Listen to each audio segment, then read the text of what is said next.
Cuando se habla de un milagro, se habla de un acontecimiento extraordinario que naturalmente no se puede explicar.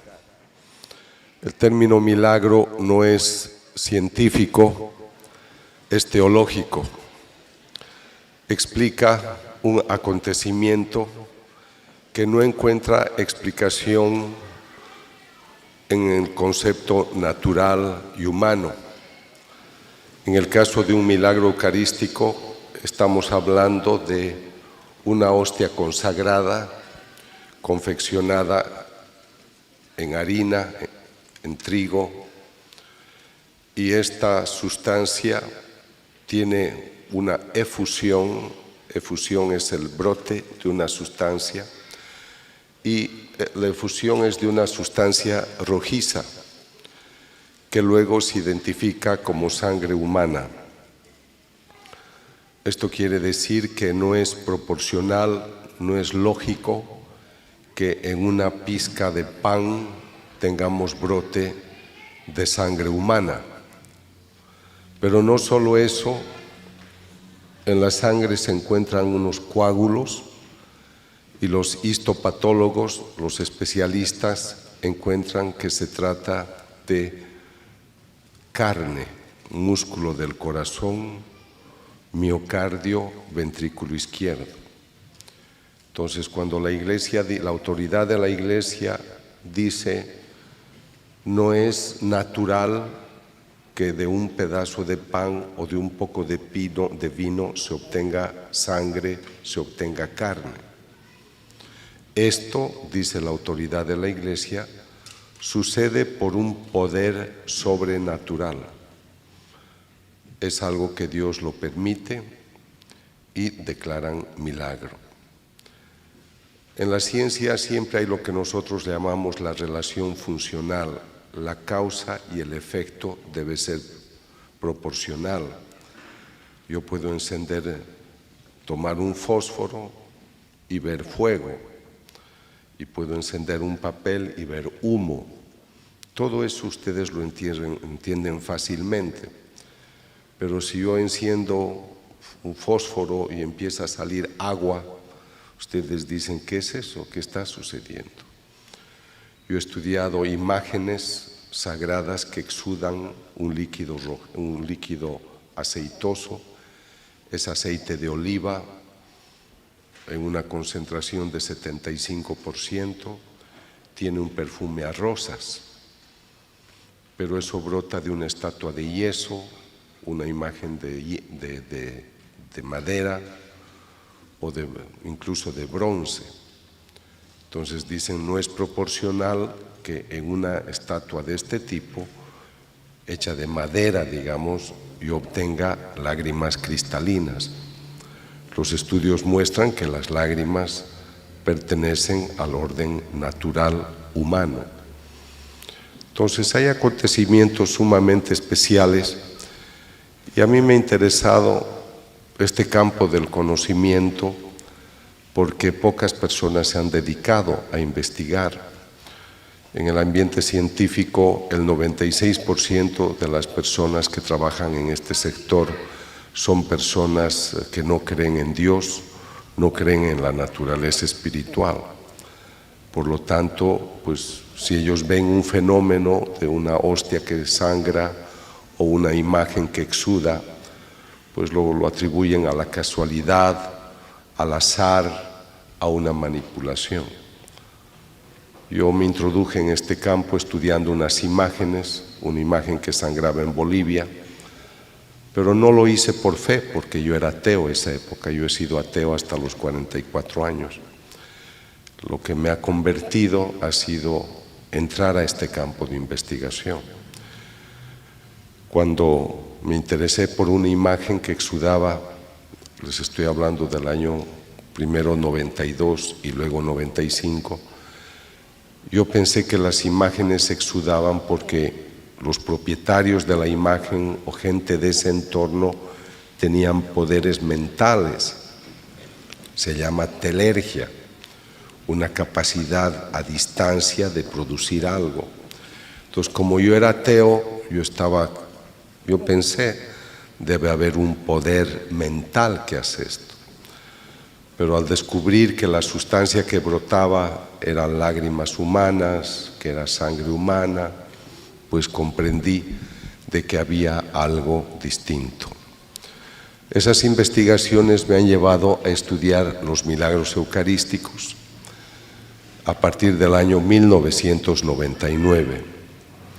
Entonces son 19 años que trabajo este tema y estoy muy complacido de compartir con ustedes esta noche, porque si son creyentes es el tema que más puede llenar la vida de un católico, porque el Catecismo de la Iglesia Católica enseña que el centro y culmen de la vida cristiana es la Eucaristía.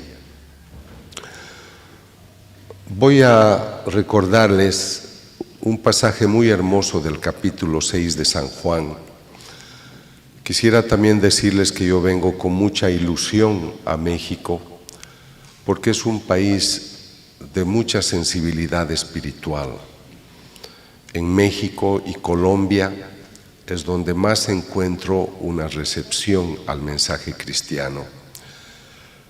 Conociendo más su país, entiendo por qué Dios decidió que su madre se quedara en Guadalupe desde 1531, porque el mexicano cuidaría su advocación, cuidaría su mensaje y harían de ella la emperatriz del mundo, no solo de las Américas. Entonces es muy importante que un extranjero se los diga.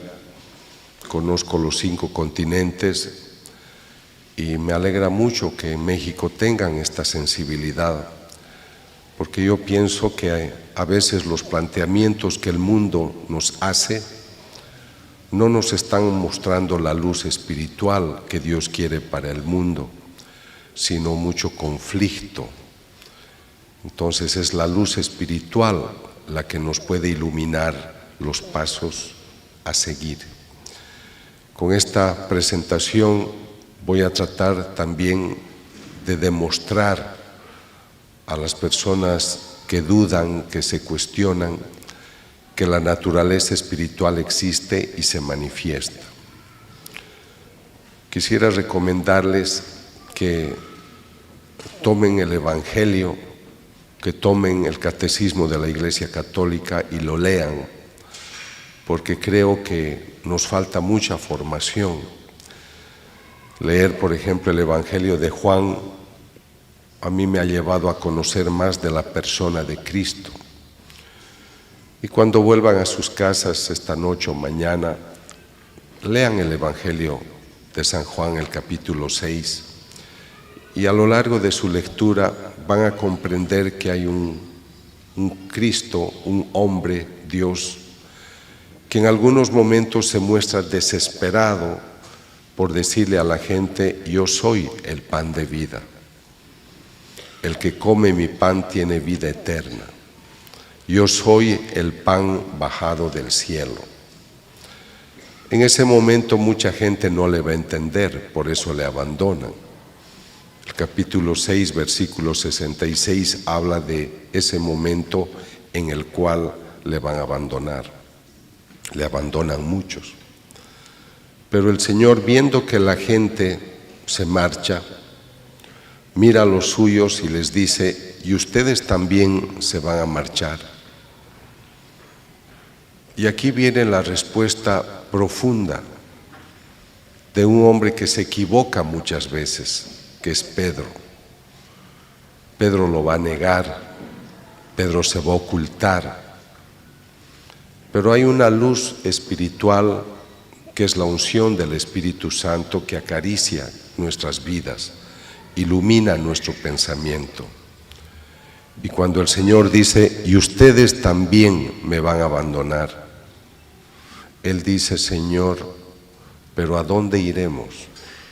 Solo tú tienes palabra de vida eterna. Nosotros hemos comprendido que eres el Santo de Dios.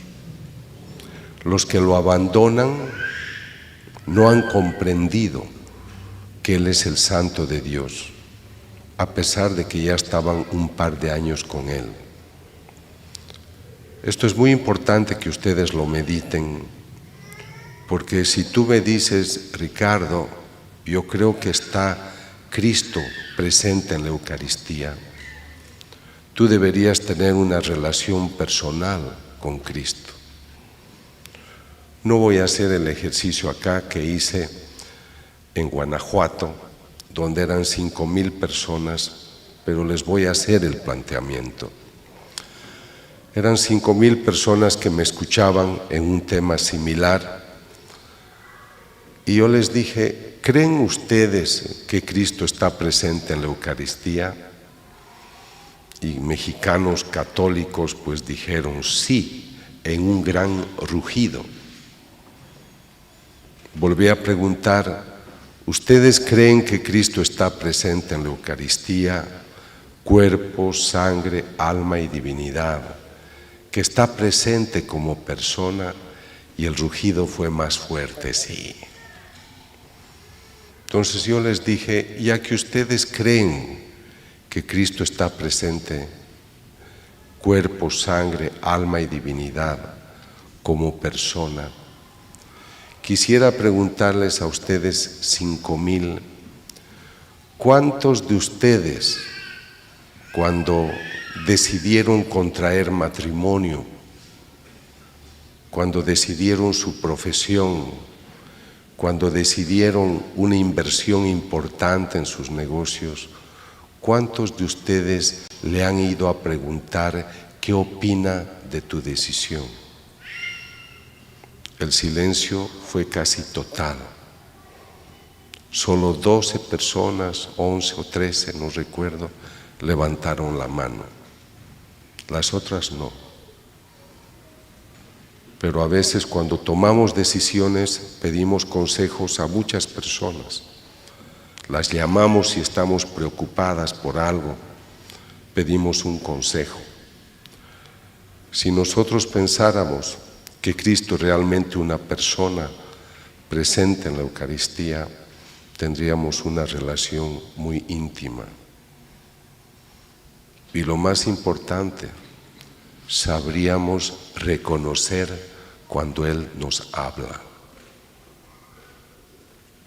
A veces me toca dictar talleres de una semana o de 5 días y una persona dice en la mesa, me cuesta en la adoración hablarle al Señor. Estar 1 hora me parece muy largo, no sé qué decirle. Entonces yo le dije, usted está aquí en esta mesa 2 horas y no ha dejado de hablar. ¿Cómo me dice ahora que no sabe qué decirle al Señor? Entonces yo les voy a demostrar esta presencia extraordinaria en la Eucaristía. Pero no te tienes que quedar con el hecho sorprendente. Hemos visto unas hostias que sangran, hemos visto un milagro eucarístico. Ustedes tienen que ir más allá, tienen que trascender. Este es un signo divino. Detrás de un signo hay un significado. Detrás del significado hay un autor. Y ese autor es el que se hace cuerpo, sangre, alma y divinidad. Entonces tú estás ante una manifestación de un Dios vivo. Y por eso es que instruye a la gente, yo soy el pan bajado del cielo. Si tú comes de mí tendrás vida eterna. Él sabe que se va a marchar. Es Jueves Santo y ha decidido instituir el sacramento de la Eucaristía. Porque Él no va a dejar una rúbrica, no va a dejar un texto, acuérdense de mí cada 25 de diciembre. Él piensa en una manera extraordinaria. Me quiero quedar con ellos hasta el final de los tiempos. Y quiero ser yo mismo como persona. Y escoge dos sustancias tan sencillas pero accesibles en todo el mundo, un poco de pan, un poco de vino. Y esa noche instituye el sacramento e invita a los suyos a hacer esto en memoria suya. Y qué gozo que nosotros tengamos sacerdotes. En su país he conocido tantos sacerdotes maravillosos, religiosas, laicos, comprometidos, interesados en tratar este tema. Y estos sacerdotes consagran. A veces no siempre sabemos valorar lo que es la figura del sacerdote. Nos es fácil hacer un juicio, a veces negativo, pero sin la unción sacerdotal, sin ese hombre que se consagra, no tendríamos Eucaristía. Cuando yo estoy en Corea, cuando estoy en Egipto, en lugares donde no es fácil el acceso a una iglesia católica, siento el vacío de no poder comulgar, de no poder ir a misa. 3, 4, 5 días. Entonces debemos valorar lo que es la entrega de un hombre que se hace sacerdote, porque cuando él consagra es el único que puede hacer que ese pan se convierta en carne, ese vino en sangre. Podríamos reunirnos 1 millón, 10 millones de hombres y hacer las mismas oraciones, pero el único que va a lograr ese privilegio es el sacerdote. Entonces siempre hay que orar por la santidad de los sacerdotes, hay que orar por las vocaciones sacerdotales. En la Edad Media, cuando una pareja se casaba, hacían una oración muy bonita, la pareja.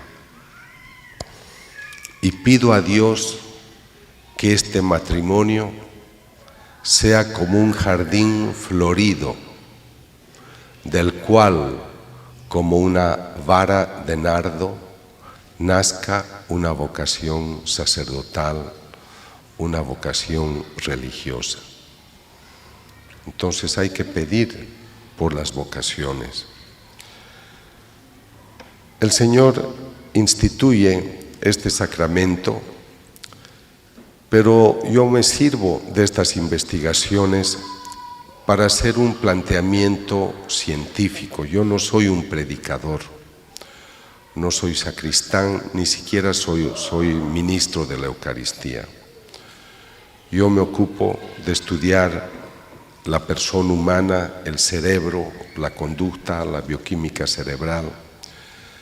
Pero desde hace unos 24, 25 años me interesa hablar del humano, pero también en su componente espiritual.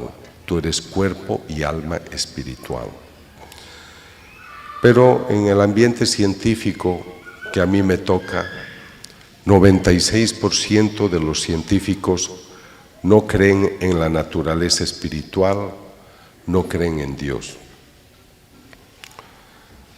Entonces, cuando yo viajo a una ciudad, estuve en una ciudad por acá y había un charco de sangre y me dicen: doctor, con sierras eléctricas acaban de asesinar a 7 personas que las han serruchado.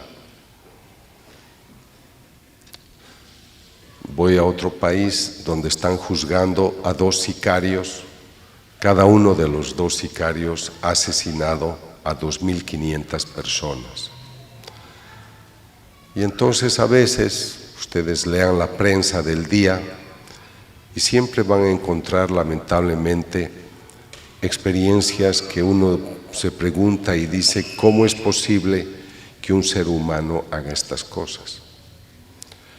Entonces yo estoy muy interesado a través de este trabajo de presentarle al humano una realidad que está ignorando en demasía. Decirle que él no solamente es cuerpo, sino que es también naturaleza espiritual. Pero el científico me dice: doctor, yo creo en tu buena fe, pero me tienes que demostrar que la naturaleza espiritual existe y se manifiesta. Entonces le digo, sí, yo te voy a demostrar que la naturaleza espiritual existe y se manifiesta. Y en esto voy a ser rigurosamente investigador. Yo te voy a demostrar que la naturaleza espiritual existe y actúa.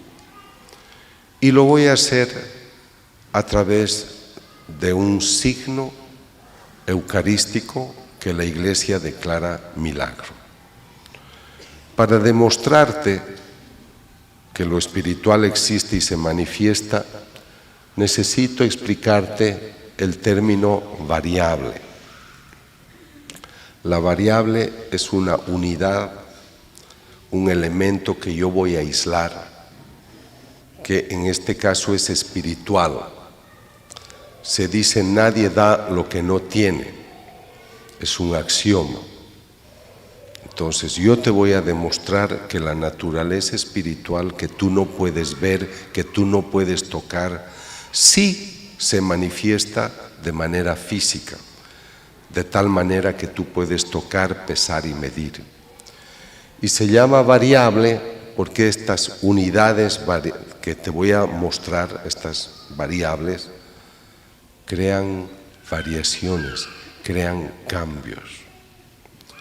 Pero para eso te voy a hablar primero del sacerdote. El sacerdote tiene una variable esencial. Él me dice, doctor Castañón, me llamo Antonio Pérez y soy sacerdote. Y padre, ¿cómo es usted sacerdote? No entiendo. Es que mi obispo me ha ungido con el orden sacerdotal y lo ha hecho por el poder del Espíritu Santo. Hablen ustedes en estos términos a 5,000 médicos totalmente ateos. Se matan de risa. O sea, usted, doctor, me está hablando de un hombre que ha recibido el poder de ser sacerdote a través de las manos de otro hombre que le comunica el Espíritu Santo. Sí, así es. Doctor, estamos en el siglo XXI, por favor, ¿qué ha fumado usted? Le digo, bueno, sonrían, pero este sacerdote me dice que ha recibido la unción del Espíritu Santo a través de su obispo. Aunque no les guste el concepto, digo a los no creyentes, ¿aceptan que es una variable espiritual?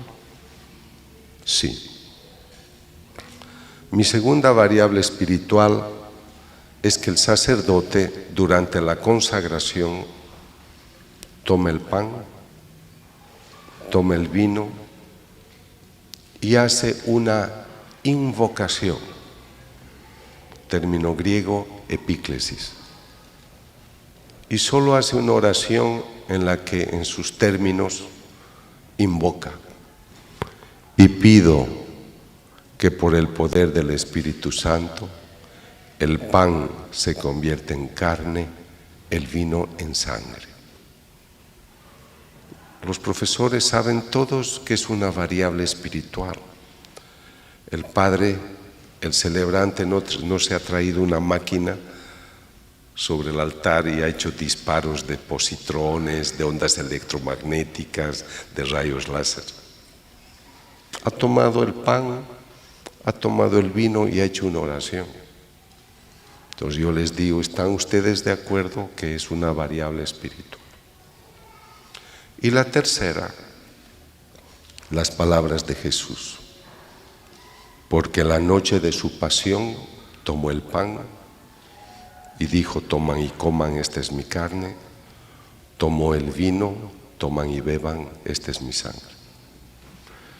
Entonces, en estas tres instancias, ustedes solo tienen términos espirituales, nada más. Ahora explíquenme ustedes mismos católicos, o en esa mi audiencia de profesionales de la ciencia no creyentes, Si ustedes están de acuerdo que les he presentado 3 variables espirituales, explíquenme ustedes especialistas, ¿por qué luego de esta oración, de esas variables de las cuales ustedes se han burlado, cómo es posible que ahora yo tenga sangre, que tenga carne, que tenga músculo del corazón vivo, y no lo digo yo, lo dice tu profesor de cardiología, tu profesor de histopatología, tu profesor de bioquímica? Ahí es donde yo sonrío. Esto es muy serio, queridos amigos. Esto sucede en cada Eucaristía. Esta es la famosa transustanciación. Cuando yo empecé a trabajar estos temas y me introduje para conocer los documentos que afortunadamente están a nuestro alcance, del Concilio de Trento, donde se presentaba como dogma la transustanciación, yo era el primer sorprendido en que yo estaría en grado de demostrarles que la transustanciación ocurre y que es una realidad. Ustedes lo creen por fe, por eso comulgan, pero yo te podría demostrar que ese pan consagrado realmente se convierte en la carne, en la sangre. Y eso me lleva a esa frase extraordinaria de Juan 6:51. El pan que yo te daré es mi carne. Cuando yo hablo a los no creyentes, me alegra decirles, el Dios del que yo te hablo no es un Dios inventado por la literatura, no es como Zeus, no es como el Olimpo griego o romano o egipcio. Este Dios del que te hablo es el que ha hecho todo. Y ustedes como católicos creyentes, que ciertamente no les faltará una preocupación, un deseo, a veces nos sentimos abandonados, nos sentimos desesperados. Es muy importante entender a un Dios vivo, persona. ¿Cómo me va a decir una persona católica, estoy desesperada que estoy pensando matarme? Y soy muy católica. Entiendo que tienes tus angustias y tus preocupaciones, pero ¿por qué no vas a reclinar tu cabeza al corazón de Jesús o de su madre? Porque son personas que están muy atentas a las solicitudes de sus hijos, porque son buenos padres. Solamente que tú no estás convencido de que eso es una realidad. El Cristo presente en la Eucaristía es el mismo Cristo que la Virgen concibió. No es otro. Es el mismo que caminó con sus apóstoles, que murió, resucitó y está sentado a la derecha del Padre. Yo cuando miro el cielo o leo libros de literatura o de astronomía, me fascina recordar los textos bíblicos de la creación y saber que ese Dios todopoderoso, esa familia divina que nos han presentado todo a nuestro alrededor, están con nosotros y su Hijo se ha hecho carne y está en cada sagrario. Y si está el Hijo en el sagrario, está el Padre y está el Espíritu Santo. Y ciertamente la Trinidad dirá, ¿y dónde está la mamá?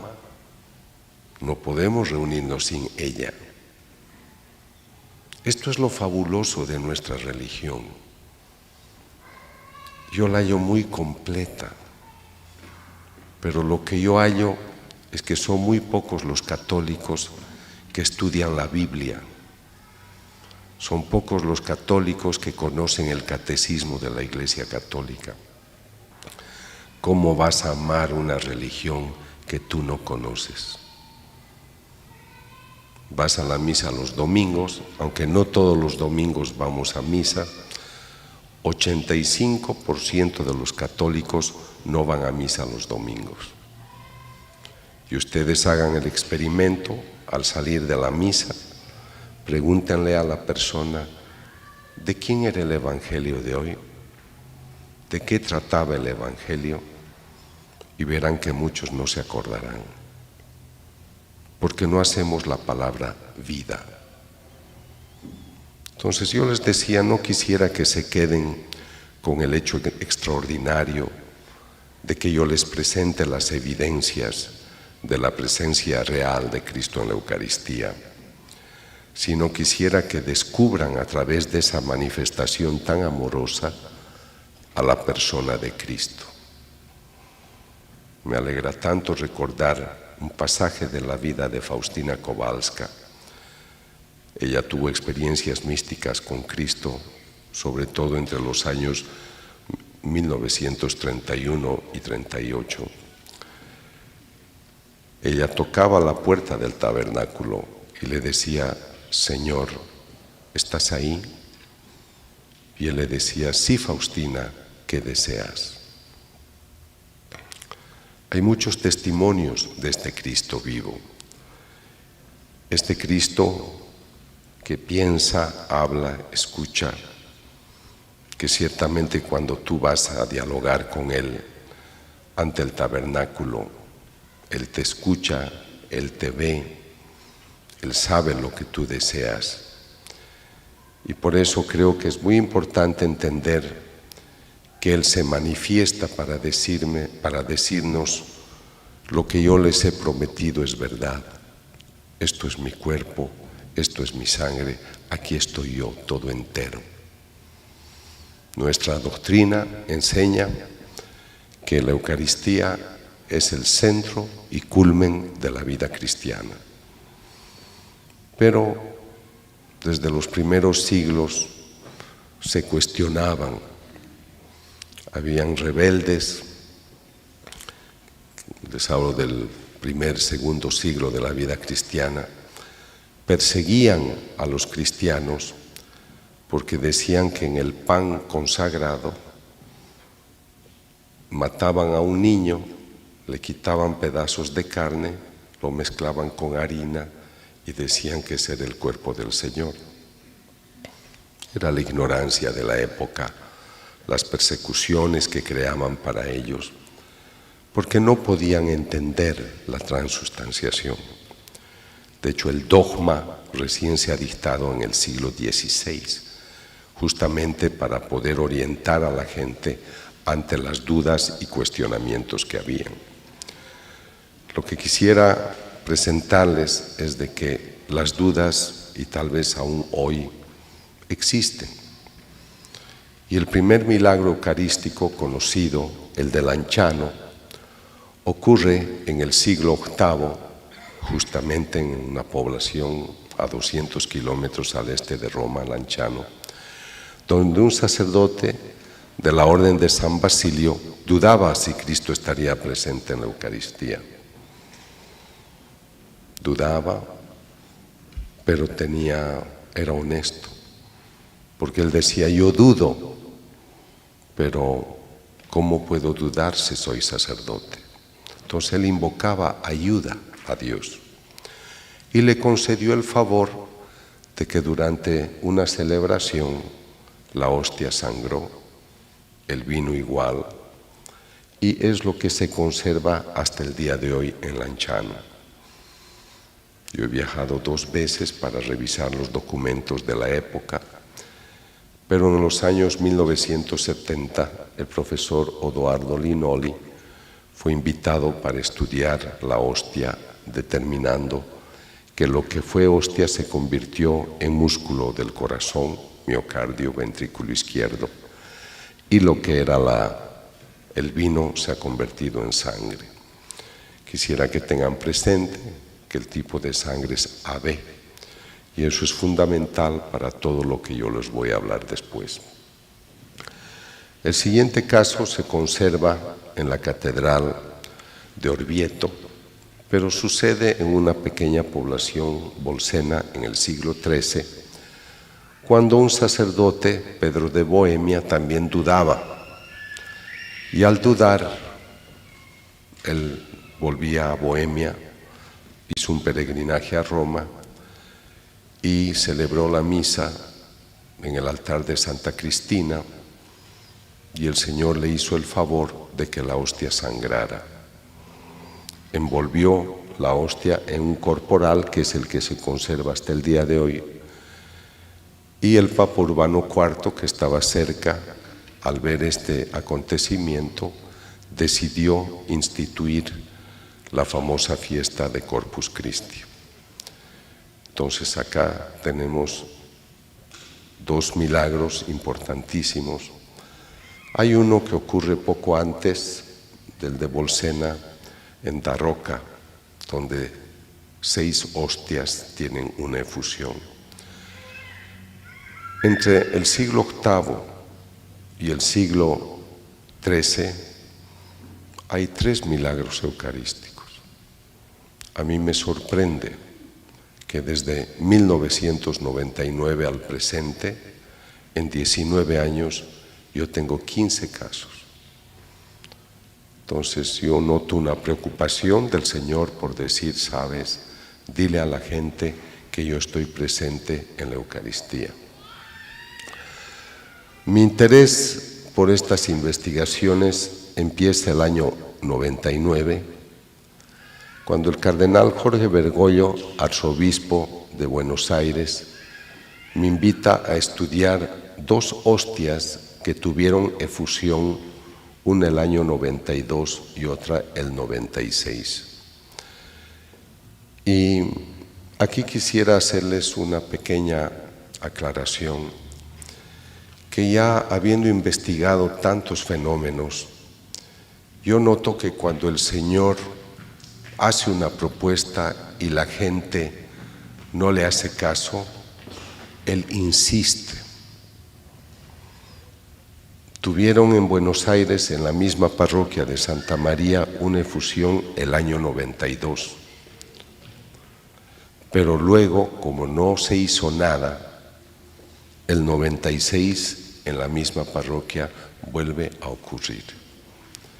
Y tengan presente este mecanismo para cuando yo trate de la hostia de Chilpancingo, Chilapa.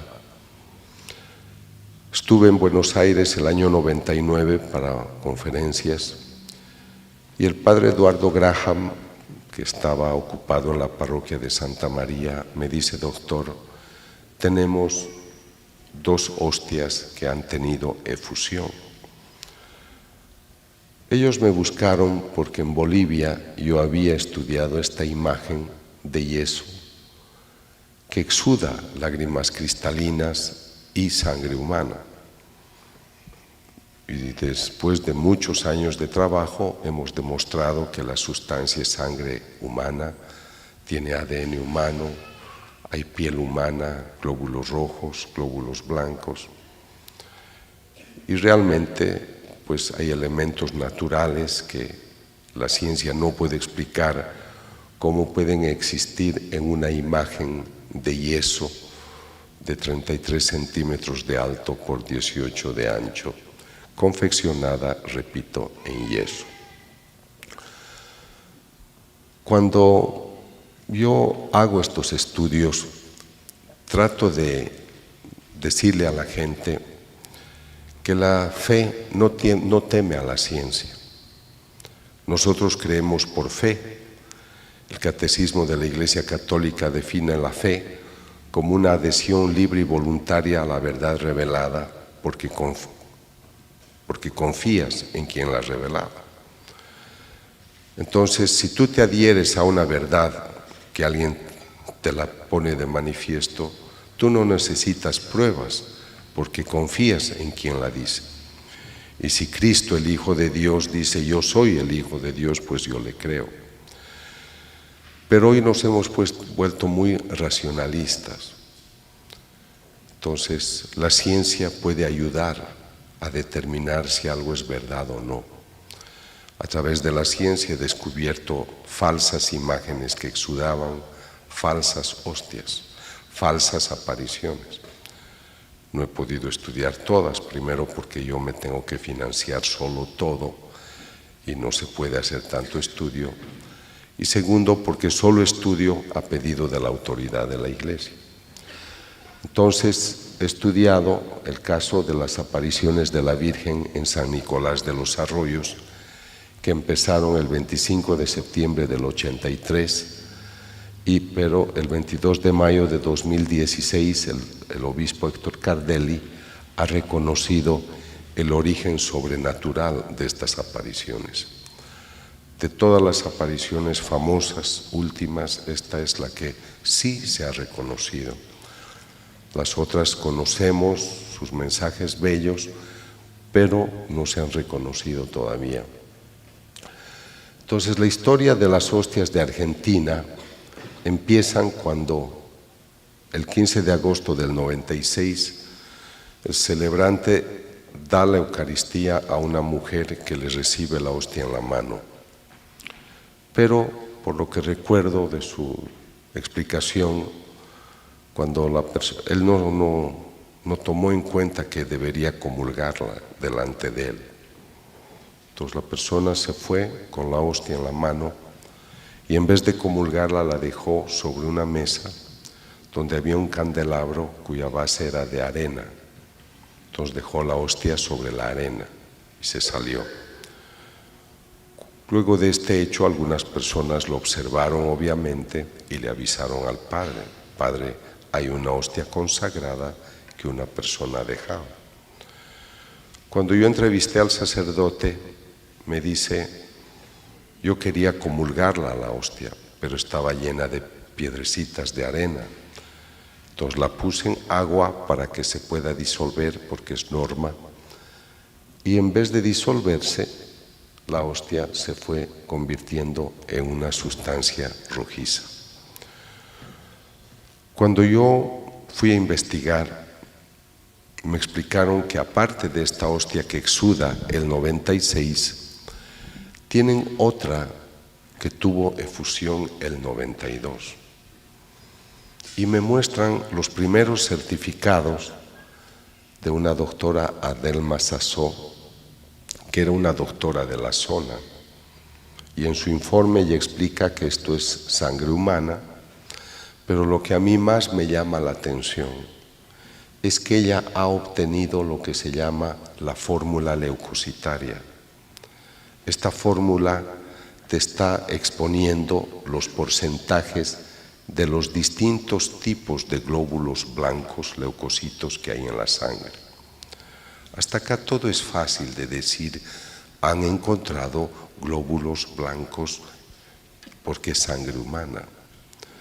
Pero lo que a mí me sorprende y me anima a hacer la investigación es que la doctora ha hecho el estudio el 92 y el 95 repite la investigación y descubre que los glóbulos blancos están intactos. Es más, ha variado el porcentaje de un estudio a otro.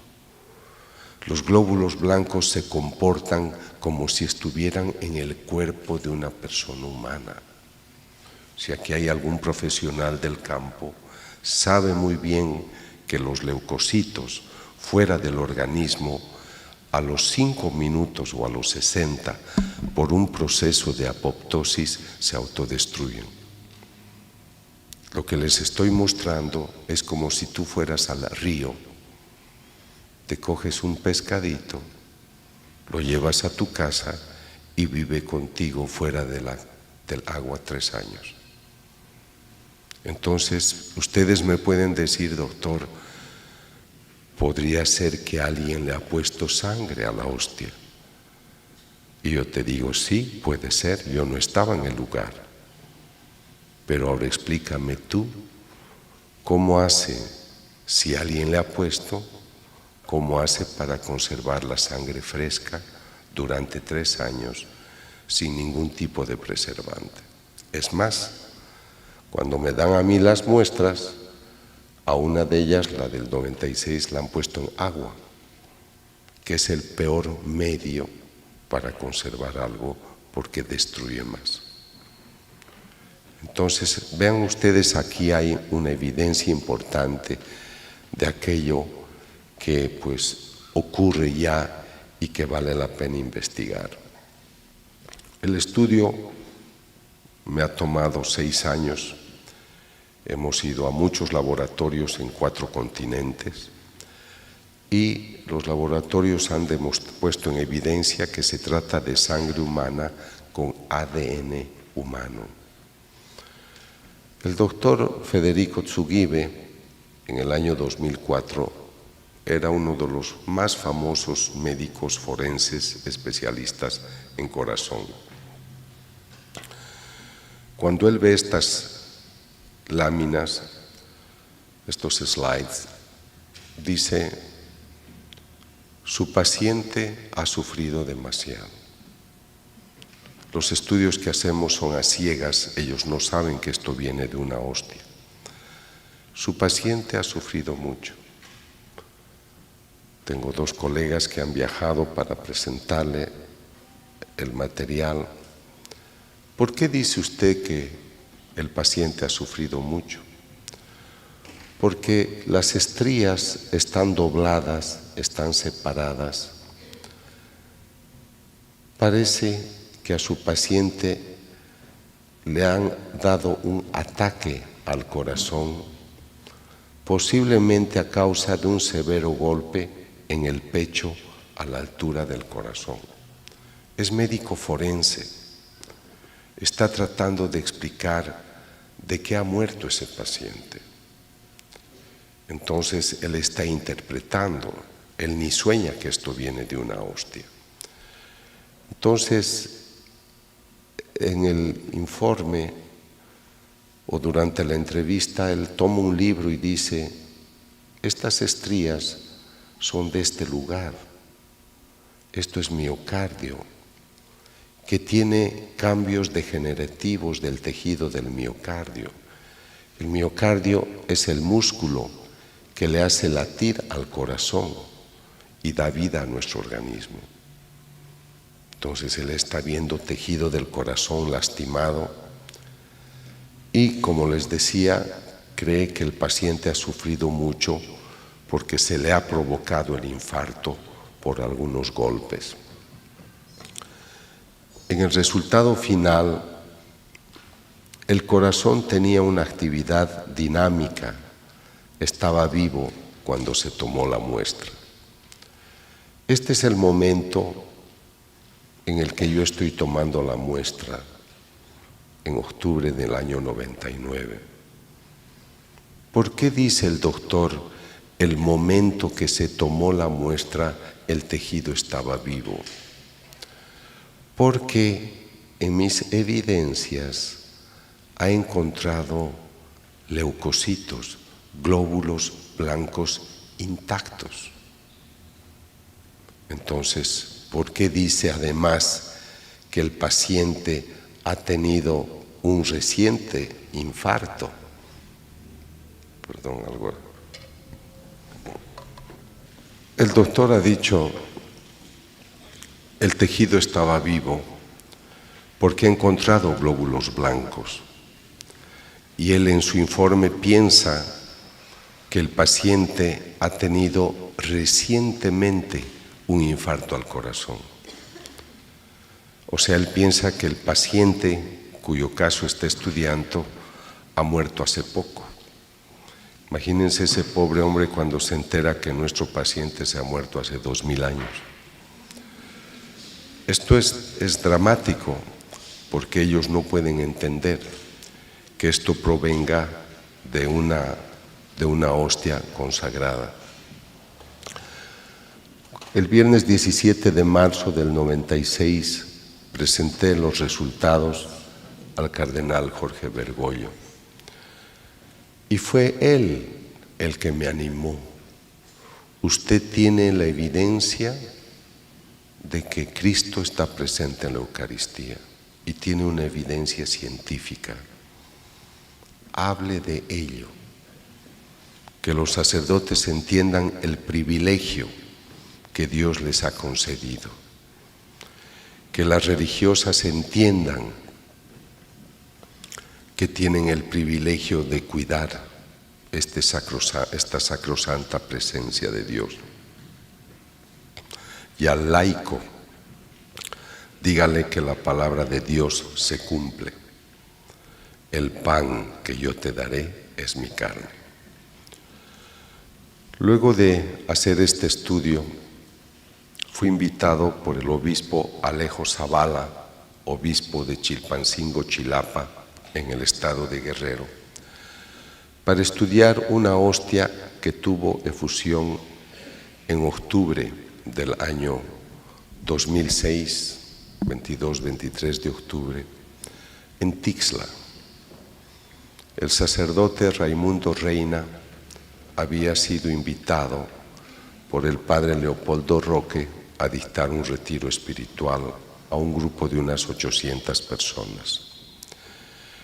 Cuando ya celebraban la misa, el padre Raimundo pidió que una religiosa le ayudara a dar la comunión, y cuando ella ya había suministrado la hostia a algunas personas, notó que una hostia tenía efusión de un líquido rojizo.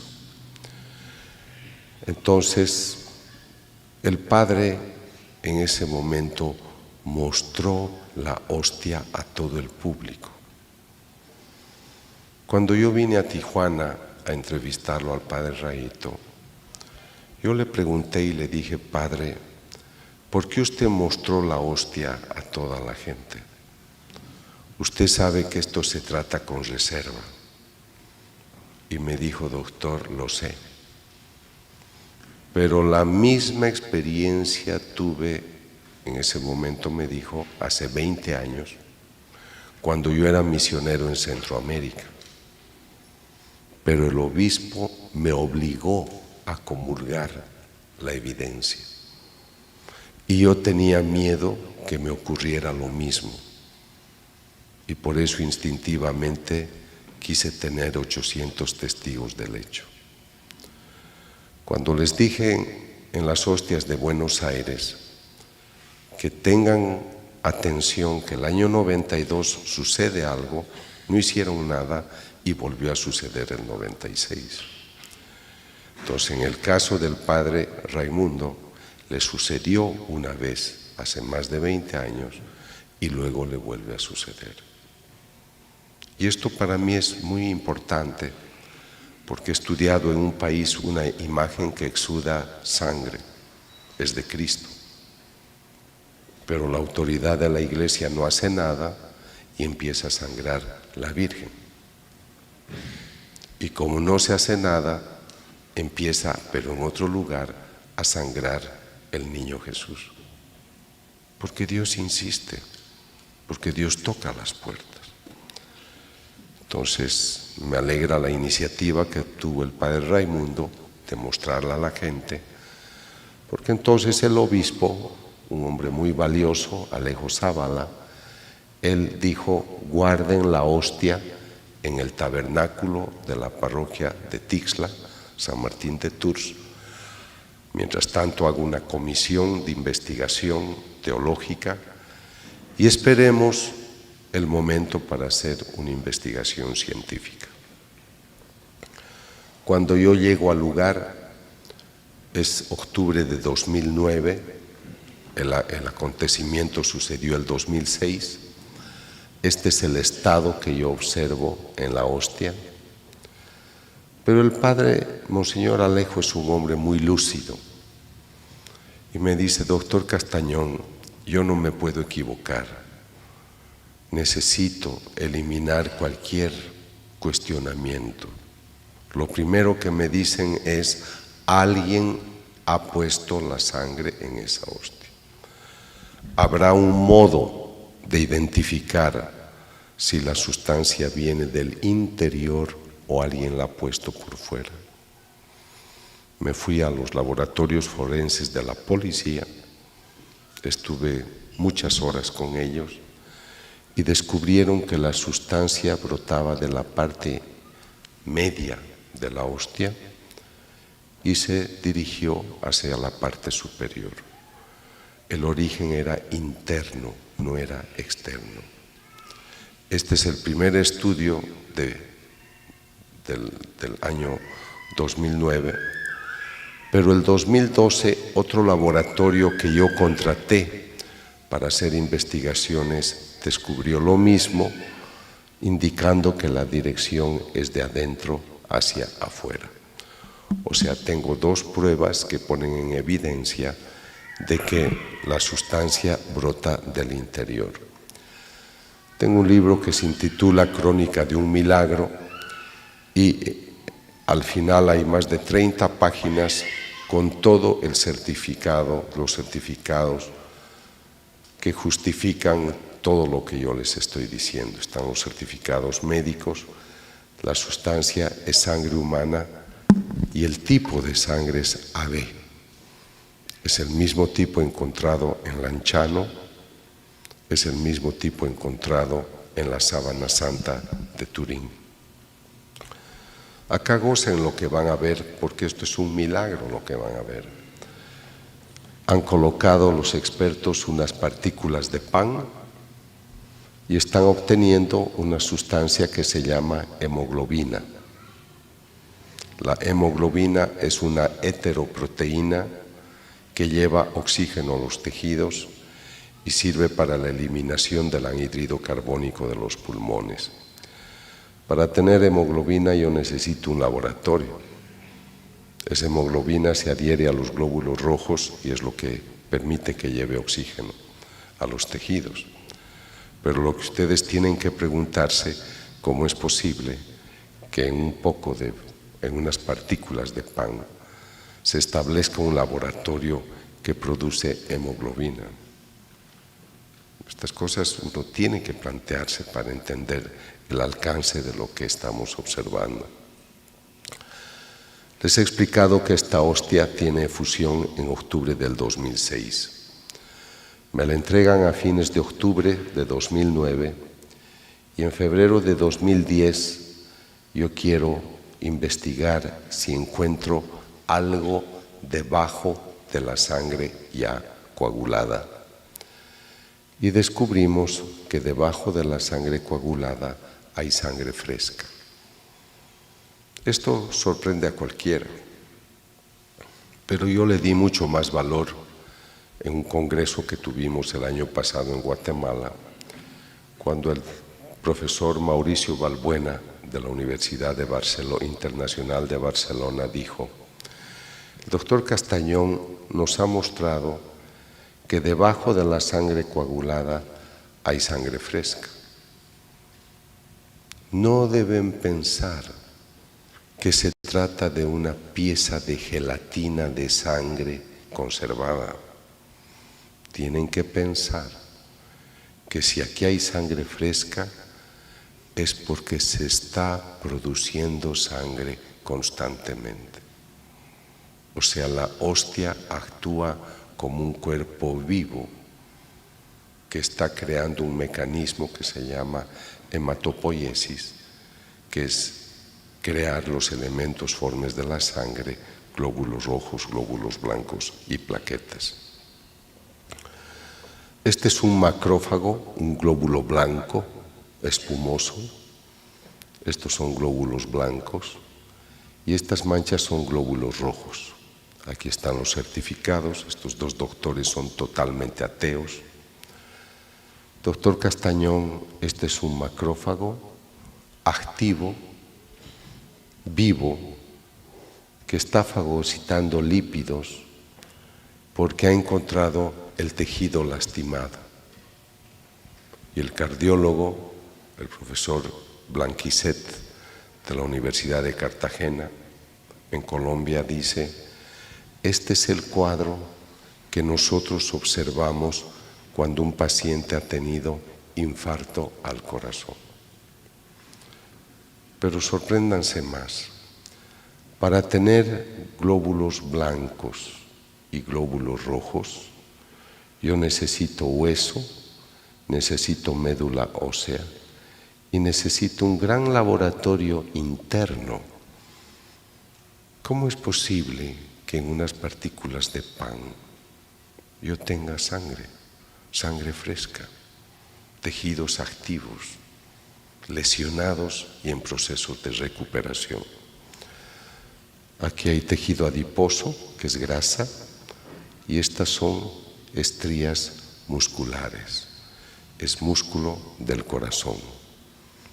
Aquí hay ADN humano, no hemos podido obtener todo el perfil, porque para obtener este perfil hay que clonar, hay que copiar las bases.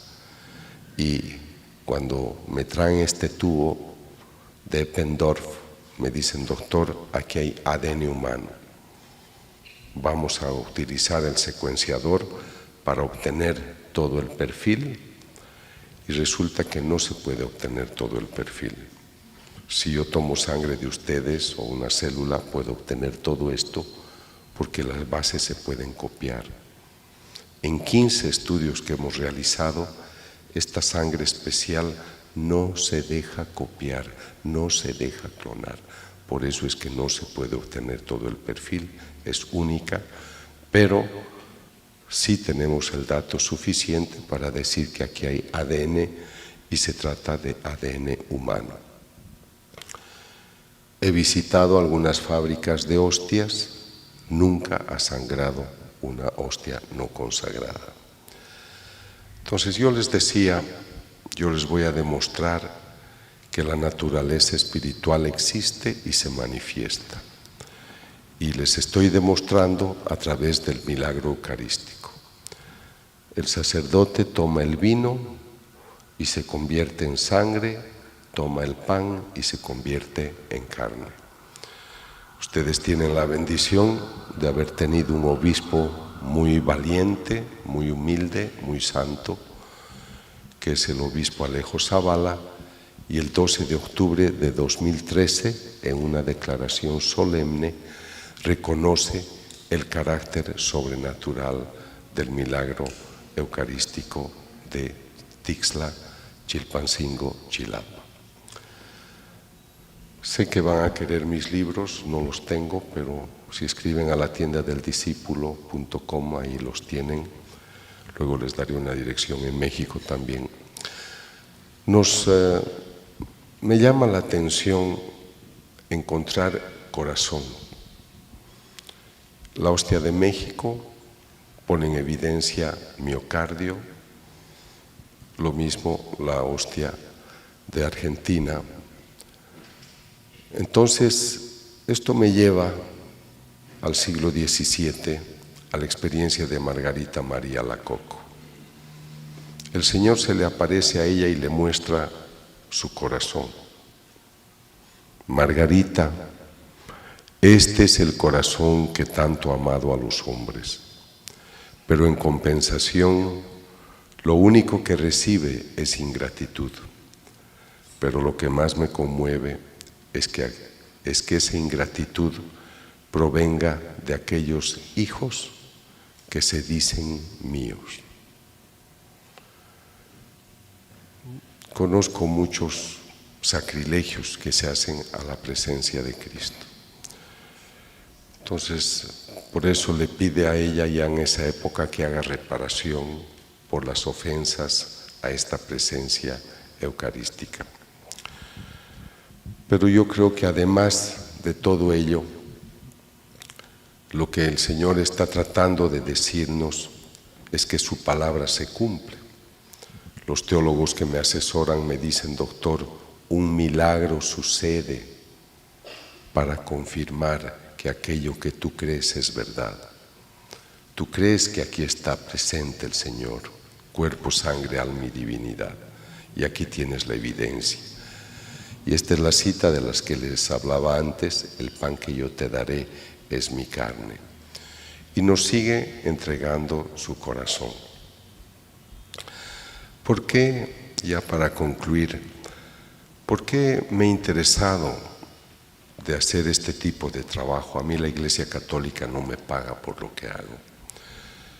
Es porque yo creo que el humano debe reconocer un gran descuido con su vida espiritual. Yo he tenido aquí en México la experiencia de sicarios que después de descubrir la vida espiritual en sus vidas han dejado de matar. Hombres violentos que maltrataban a sus hijos, a sus esposas, han cambiado el momento que han dicho sí a la vida espiritual. Políticos corruptos igual. Entonces yo creo que mi punto de vista trata de decirle a la gente, tú eres cuerpo y alma espiritual. He viajado a Egipto a hablar a los musulmanes o a los budistas en Corea. Yo no le voy a decir al budista, mañana te arrodillas y comulgas. Si quiere hacerlo, que lo haga y que se prepare, obviamente. Pero lo que yo necesito es que el humano se dé cuenta que es cuerpo y alma espiritual. Y a mí me sedujo mucho la frase de Pablo en Gálatas 2, 22, 23, cuando dice, el fruto del Espíritu es el amor, es la paz, es la armonía. Y por eso me animé a escribir un libro sobre el Espíritu Santo, que se llama Cita en el Jordán, porque creo que tenemos que conocer al Espíritu Santo como obra. No es una paloma, aunque se sirve de la apariencia para manifestarse. No es una lengua de fuego, es la tercera persona de la Santísima Trinidad, una persona con todos los atributos. Entonces yo creo que si tú esta noche vas a regresar a tu casa y te vas a ir con esta grata efusión de bienestar, y vas a llegar a tu casa y vas a compartir esta paz interior, la vida en gracia, la bondad, la humildad, el amor. Si tú llevas eso y encuentras eso en tu casa, tú estás llevando los frutos del Espíritu en tu vida. Pero si yo voy a un país donde se mata la gente, donde la gente es corrupta, donde la gente solo le interesa el amor, el sexo, el placer, y Dios es un gran exiliado, el Espíritu de Dios no está ahí. Y por eso nos estamos lastimando. Por eso matan las personas por un celular.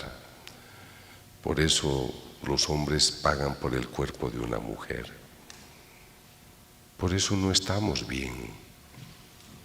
A pesar de nuestra cultura, del llamado desarrollo tecnológico, económico, social, yo no pienso que el hombre pueda decir en el mundo, nosotros hemos construido un mundo de amor, de paz y armonía. Y para mí, todo eso tiene que ver con la ausencia del Espíritu Santo en nuestras vidas. Entonces, por eso yo creo que tenemos un gran desafío, y es el de entender que Dios a través de estos milagros nos está obsequiando una evidencia, para que no nos quedemos solamente con la idea y el concepto de fe. Yo he estudiado a místicos modernos y el Señor dice, yo no debería necesitar hacer milagros para que crean en mí, porque ya tienen mucha revelación. Pero me rebajo, me abajo, me pongo a su nivel pobre para darles una evidencia. Porque como ya no leen mis libros, porque ya no tienen interés de mi palabra, les muestro cosas extraordinarias para que seducidos por ello, vuelvan a mí. Entonces yo creo que aquí tienen los datos de México para mis libros, y también María Visión los vende mis libros. Entonces yo quisiera dejarles con esta evidencia de un Cristo vivo, presente en la Eucaristía, que está muy interesado de mostrarse presente. Yo recorro los países y me ocurren anécdotas muy curiosas. Por ejemplo, a veces cuando viajo llevo conmigo la Eucaristía en un portaviático y me subo al avión y los niños extienden los brazos como para abrazarme. Pero eso nunca sucede cuando no tengo la hostia conmigo. Y la prueba de que algo especial sucede es cuando estaba en Medellín, llegué a mi hotel y me esperaba un comité de personas que me recibían en el hotel. Y mientras estaba en el lobby esperando mi chequeo al hotel, había unos niños jugando. Y se acerca uno de los niños a mi asistente y le dice: señorita, ¿le puede decir al Señor si nos deja jugar con el niño que tiene en sus brazos? Yo solo tenía la hostia sangrante conmigo. Entonces estos son acontecimientos, esa ya es una anécdota real, pero yo pienso que el Señor nos ha obsequiado cosas muy grandes para mantener nuestra fe. Pero si no nos abrimos a la luz del Espíritu Santo, si no volvemos a las enseñanzas originales, si pensamos que la conquista del mundo es más importante que la conquista de la santidad y del Espíritu, tal vez perdamos el rumbo. Está bien que vivamos en el mundo construyendo todo lo que necesitamos para sobrevivir con dignidad, pero creo que nos estamos encaminando a buscar lo efímero, lo concreto, lo inmediato, y no importa si eso asfixia nuestra vida espiritual. Yo les decía que México para mí es una gran ilusión, porque ustedes son un país muy espiritual y creo que su fervor espiritual debería reactivarse para que la luz espiritual que ustedes tienen no solamente ilumine México, sino todo el mundo. Quisiera contarles que trabajo con un sacerdote en Ciudad de México y pasaron 6 años en su parroquia y le dijo el obispo: te voy a cambiar de parroquia. Entonces todas las autoridades de la zona fueron a buscarlo al obispo y le dijeron: por favor, no lo cambie. No, le dice, ya hasta 6 años lo debo cambiar. Es que desde que este padre está acá, en nuestra parroquia, no hay un aborto, no hay un asesinato, no hay un robo. Y viene tanta gente a esta iglesia que ahora tenemos que sacar los bancos para que entre más gente. Y la gente se sana. Conozco muchos lugares donde tienen adoración perpetua ustedes y es evidentemente el descenso de la criminalidad, de la violencia. Esa es una prueba de que la presencia de Dios hace algo en la vida de las personas.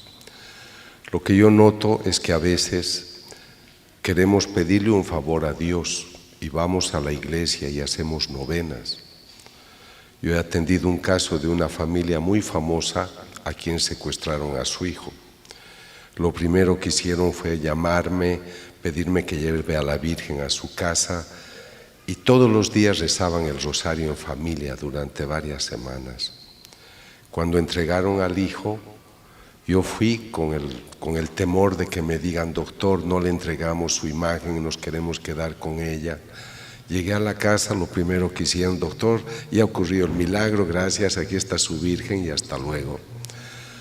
O sea, a veces somos muy ingratos. No hay que amar solamente cuando tienes necesidad y tú quieres recibir. Sería muy largo contarle las experiencias que tengo en los lugares donde la persona da un lugar digno a Dios.